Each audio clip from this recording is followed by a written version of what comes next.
And I was also able to, I was able to put that together as well, because y'all remember I missed this trade right here, and I was like, man, I should go for this scalp right here. I seen it setting up, but I didn't go for it, and it turned out to be a really good scalp. So that showed me, I'm like, you know what?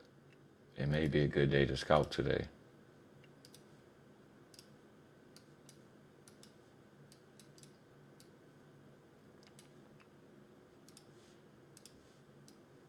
Right now y'all can see as we get ready to open up at 1:30, right? We have already hit the midpoint of this new week opening gap, right? And notice how these bodies are closing on the 1 minute time frame. So at the end of the day, price is still going up, because just for you guys who wasn't here earlier on the screen, the reason why this was a target for us, this first presented fair value gap, and this is also the bottom level of this new day opening gap from December the 11th, 2025, right? What we did was we measured out this wick, right? So let me remove this vertical line. This long wick right here, I'm going to remove my drawing so y'all can see a little bit better. This long wick, we measured this out, right? We measured this long wick, and we said that price will likely want to draw up to possibly the midpoint of this wick today, right? So we was using that as a target. So when you drop back into the 1 hour time frame, it should be somewhere up here, right? But when I put everything back on my chart, it's right here. The midpoint is about right there. Plus, we also have some liquidity right here. I don't really know if it's going to take that liquidity or not. We're not going to really know until we can get above this swing high right here on the hourly chart. So I told you guys, I'm not really looking to trade London this year. I'm not really looking to trade Asian. I'm not looking to trade the evening session. I'm really just here right now, kicking it with y'all, trying to pretty much break down price and help y'all learn something today. But this is what I would be looking for. We need to wait for like these hourly candles to close. Same thing we did this morning, y'all. But same thing, right? We need this to know that we're going to remain bullish and get to these levels, right? Maybe we even get to this level right here and still close a bit bearish. We need to wait for the hourly time frame to tell us what to do. Otherwise, you can get tricked out of so many different trades, right? And especially because we're green on a day, right? We're already green on a day.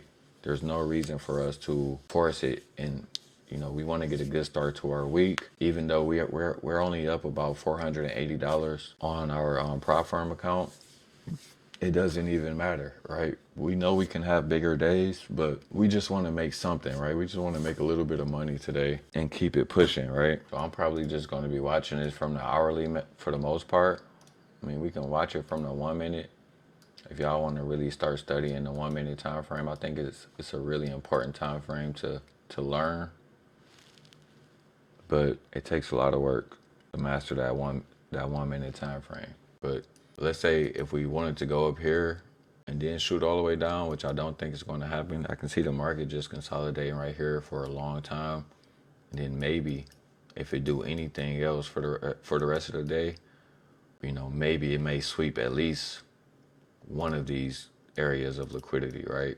I don't know if it's going to take them all, right? But we're going to be watching these lows right here, right? Because we know the bulls been in profits all day. We know if the bulls get too greedy, the NASDAQ going to come back around and it's going to put some belt to ass on the bulls.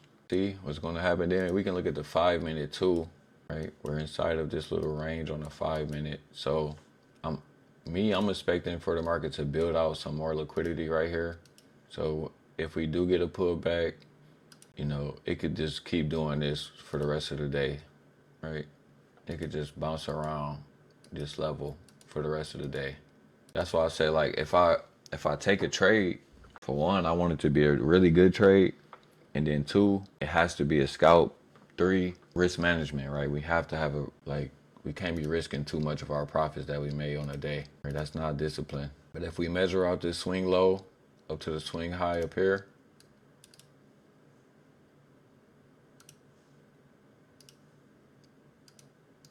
right? So if you look at the screen, the swing low is this little red circle right here, and then the swing high is this yellow circle.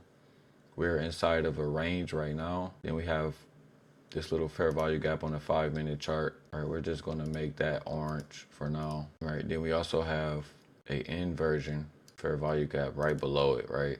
I'm just gonna label that so I can at least know which one is which. All right, so I'm definitely expecting liquidity to be built out somewhere around here. All right, like let's say if we tried to catch a falling knife for a scalp, and then we would have to use this as a stop loss. This would be the safer stop loss to use, but if it breaks through this, then you know it's just over, right? It's nothing you can do. So this is what I'm gonna have pretty much mapped out on my chart. All right, so I definitely think the market is gonna pull back, right? Look at how we're respecting this purple box, which is the new week opening gap. We break down into the 1 minute time frame, right? It's not 1:30 yet, so I don't want to get faked out, right? We do have a little bit of something right here on the 1 minute time frame. Right, we got a little liquidity right there. We're gonna see how the market wants to take this liquidity right here.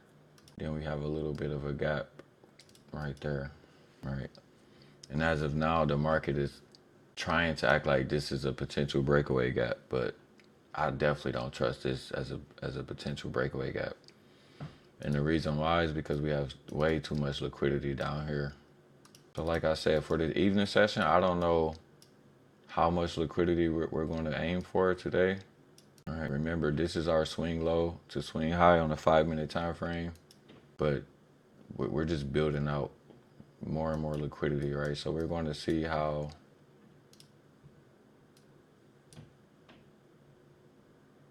we can take this Fibonacci tool off the chart, starting to become a little bit too crowded. So we can see how it's going to do what it do right here. All right, whenever you see a wick like this, always be aware of this wick, and that's on any time frame. So, and I'm going to teach you, I'm almost 100% sure I'm going to show you why in a second. We have not hit the midpoint of this wick yet. It don't have to hit the midpoint of this wick, mainly because it already hit the midpoint of the new week opening gap.